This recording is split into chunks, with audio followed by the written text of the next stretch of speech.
You're watching Taste the Victory. Hey everybody, right off the bat, I would like to apologize if my voice is a little off in this video because I did go to this event, the Too Many Games Philadelphia Digimon Card Game Regionals in person, and I have completely lost my voice. It was amazing. I got to meet Huang Zero, I got to meet Max, I got to meet so many other content creators. I got to meet Donkey Nog and Discord friends. It was perfect. It was amazing. We did karaoke. My voice is completely gone.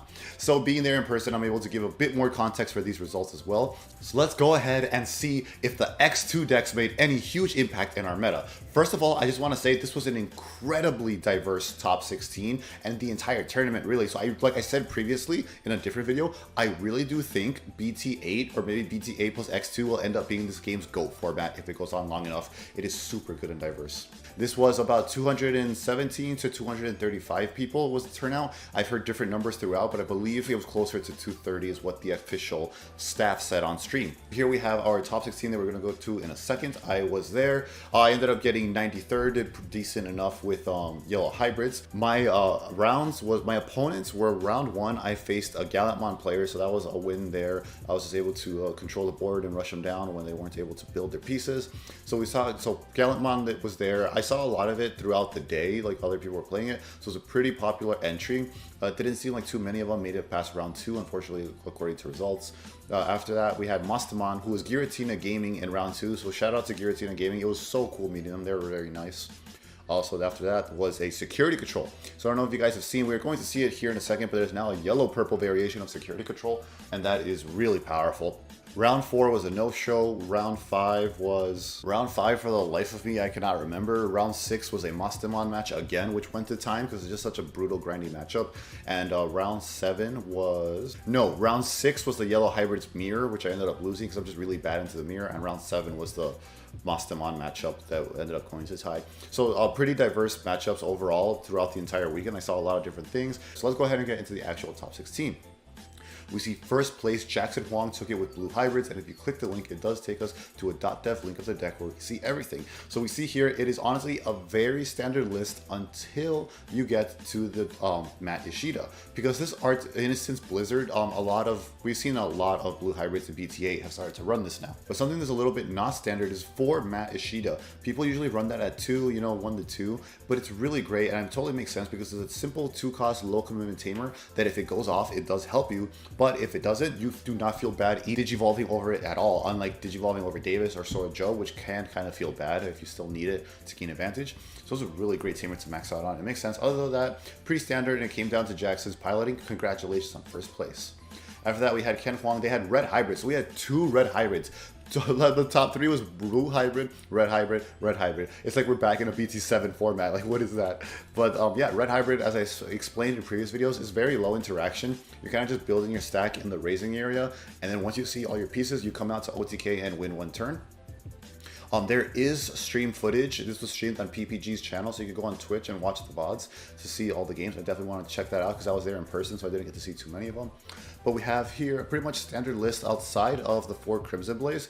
I guess they were really worried about decks that would go wide. I'm assuming into the D-Reaper matchup, this is very important since you get to delete a ton of stuff. But basically just building the stack, you come out and swing. So that was that list. And let's go ahead and see if there's any major difference in the 3rd red hybrid, which was Kevin. Congratulations to Kevin. We see here that is quite actually a pretty different build. The big difference has to be in the options. Here we see analog, which is really interesting. You really want to dig for analog. And then I guess if your guy dies, you get that memory back, which is kind of nice. I mean, Ancient Greymon automatically triggers it if you warped with the Agunimon, so that's pretty cool there, synergy. Atomic Blaster to deal with white stuff, and we see Crimson Blaze, so maybe that's actually becoming pretty standard as we move forward. So there's a lot of difference there in the tamer and options lineup. After that, we got 4th was Philip Steinberg. Congratulations to Philip with his 4th place Mastamon list. Here we see a picture laid out. We see everybody is teching that one Creepymon because it's invaluable in the mirror that lets you deck out your opponent if they're not being careful. Other than that, we see pretty standard list, nothing new from X2, I don't think so here. We have the Psychmon, I believe that's a BT8 card. Pretty awesome to help with the D-Reaper matchup. After that, we go to another Mastamon list, and this is my boy Vincent Liu. This is my friend Hayes. It was so amazing meeting this guy in person. Shout out to Hayes, who's a regular in the Huang Zero Discord where I know him from. I hang out there all the time. Here we see his list, which does have some notable differences. Here we have the Avenged Kidmon to help with some certain matchups. We have Creepymon, pretty popular into all these lists. 3 degradation because it's really important. The analog TK to help with consistency and look at security. There is a common basis that all of these decks go off of because you just need to support the level 6 DNA Digivoltage requirement, you know. We have 4 Cyclone because it seems they were really worried about the D-Reaper matchup, so that it seems like it ended up working for them. It's amazing because on day 1 of the tournament, Hayes literally went 14-0 undefeated, never dropped a game. Legend.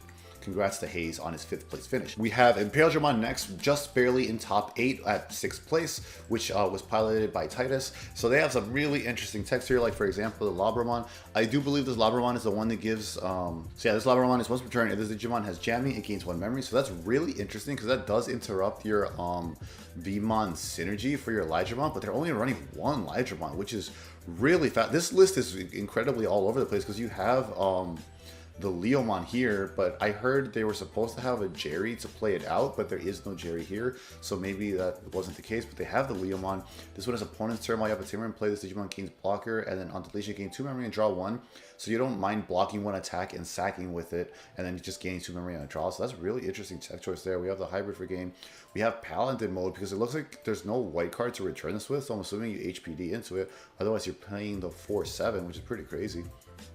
Only 2 Davis, which is incredibly shocking. 3 Megadeth, which is valid. A lot of people usually only run 2. 4 of the Star Deck V1. There is some incredibly unconventional choices in here, which is just pretty cool because it looks like they ended up doing well for them, making it all the way to top 6. Congratulations. Interesting list there. After Titus, we have Russell, and Russell was the yellow-purple security control I was mentioning earlier. This is another regular in the Huang Zero Discord that we were hanging out with, so it was nice to meet them also in person. They are purple-yellow security control, so this is something that KVN topped with an online event the other weekend. I believe iChance is also one that topped with this. But yeah, basically this is security control in the truest form. Yellow hybrids are not security control. This is, you are loading up on a ton of options here to be able to like just frustrate your opponents, drag them out. Because of Junomon and Calling from Darkness and Avenge Kid, you actually have a loop that lets you loop all these things back. So it's incredibly hard for this deck to get decked out. So for the grind game, you are almost likely going to win that if it has to go to deck out. We have the 1 Chaos Gallantmon to go over Avenge Kid, which is fantastic to just quickly end game because it trashes so much security and then attacks for the rest of it. This deck is insanely powerful because it's just so hard to fight through, and you have to hope that they low roll on their security. So congratulations to them, just barely making top 7th with that 8th place finish, which is incredible. Then we have an X antibody. So you guys see what I'm talking about now. This whole turnout was absolutely incredibly diverse. Like we actually have X antibodies first gigantic top in North America. Because this is just barely top 8. I think the only one it ever got before North America was top 16. So congratulations. Again, because of the way the mechanic works with needing X antibody and its traits, a lot of these lists are pretty similar. We do see the 2 Chumon, which a lot of people usually forsake in favor of more Senorisamon. So I do like that call. That's pretty cool there. We have Chaosmon, which a lot of people do not run. So that is amazing for an extra swing there with piercing. And the 3 Alphamon, a lot of people just run 1 to 2. Looks like that ended up working out. So fantastic build there. After that, we have 9 Eric Yim was another Imperialdramon deck. I wonder if this one's more standard because we saw Titus's was completely different from the standard. This one does seem a lot more standard, although we have the 1 analog in Cordramon. Wow, there's actually some crazy text in here. The 1 Magnamon, pretty cool there. Good synergy there. Cordramon makes sense to be able to come out of security and kind of help you cycle a bit better because we really do need draw to see all our pieces in that deck. 10th place was the yellow hybrid list. Looks like we only had 2 yellow hybrids in there, so that's pretty cool. This one looks a lot like Ying's list minus the Creepymon tech. Instead, we have Avenge Kid here. Ying, aka Human. Really cool. We have 4 Holy Flames to stop decks playing wide and slamming in your face. The 1 Rise Greymon, which I think is fantastic just for the play, but also for its amazing inheritable to be more aggro. Pretty standard outside of those couple of choices, and even then I think Advanced Kid's kind of becoming standard. After yellow hybrids, we had blue hybrid, then another yellow hybrid. So it looks like we really are back in PT7, and I think there's no inherent problem with this. I think maybe Bandai should maybe do something a little bit more, but look, these are only taking up a couple of slots. We have what? 1,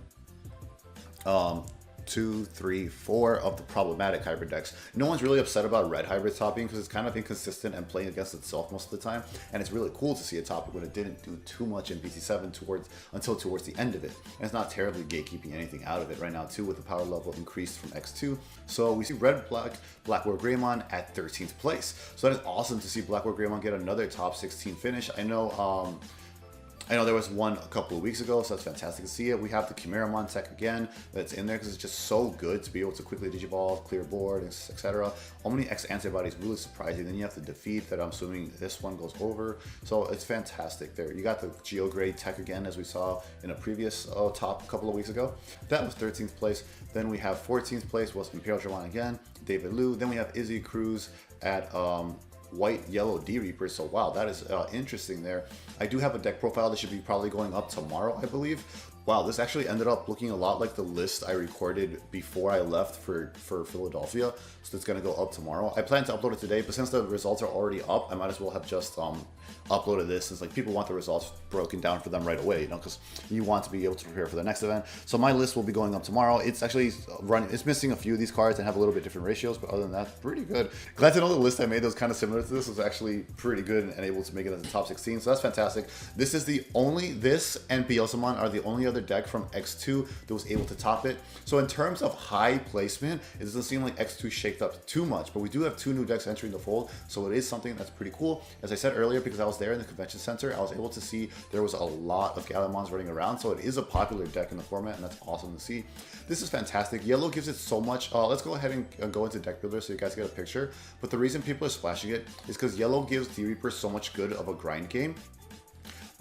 Because you are able to buy time to see all your pieces, to get all the parts underneath D Reaper, all the searchers, so that you're able to go into Reaper eventually. So this buys you time. TK Kari helps discourage aggression, and this is a glitch in .dev. I don't know why it doesn't put all his searchers in there, but he does have more searchers.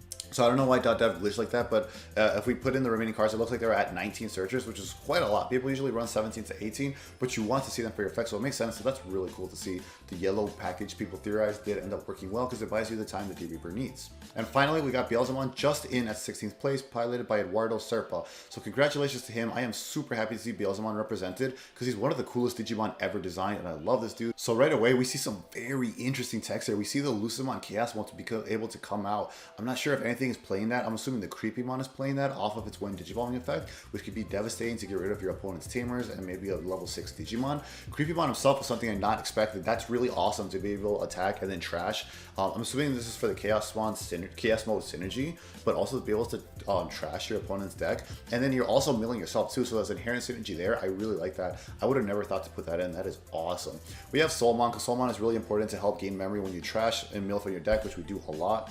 We got Dobermon to help facilitate, again, cheap milling. We have one of the old Beelzemon, 4 of the new one, 2 Blast Mode, 3 Ayamako, and 3 Deathslinger. Then we have 3 Rebellion, which makes a lot of sense to me because this deck needs to buy time against a faster deck to be able, in case it low rolls its mills. We have 3 Psychmon because you want to help your D Reaper matchup as much as you can, which is really bad because yes, Purple's deletion is level based, so none of Beelzemon's deletion works on D Reaper. It's really unfortunate. We have Hybrid for game, and we have the Icemon to help you draw and fill up your trash. So I really like this build. It feels like you really made some good meta calls, and they ended up working out, getting into top 16. Congratulations to them. And that is going to be the entirety of top 16. It was a fantastic event. So much fun. I'm glad I got to meet so many people. It was incredibly diverse, just looking at this top 16 alone, let alone once we get to hopefully look at the rest of the stuff out there. Let me know what you guys think. I think this format is incredible, and I am so excited to start going to locals and stuff. I'm going to take Beelzemon, try to start testing it out. I'll see you guys in the next video. This was a ton of fun. I'm gonna make a vlog of my experience there, so stay tuned for that because it was so much fun and I can't wait to share that with you guys. Tomorrow, the D Reaper profile will go up just so people have it, and then hopefully this week I'll get that vlog up because it will take a lot of editing. I'll see you guys in the next video. Until then, remember to stay hungry until you get a taste of victory.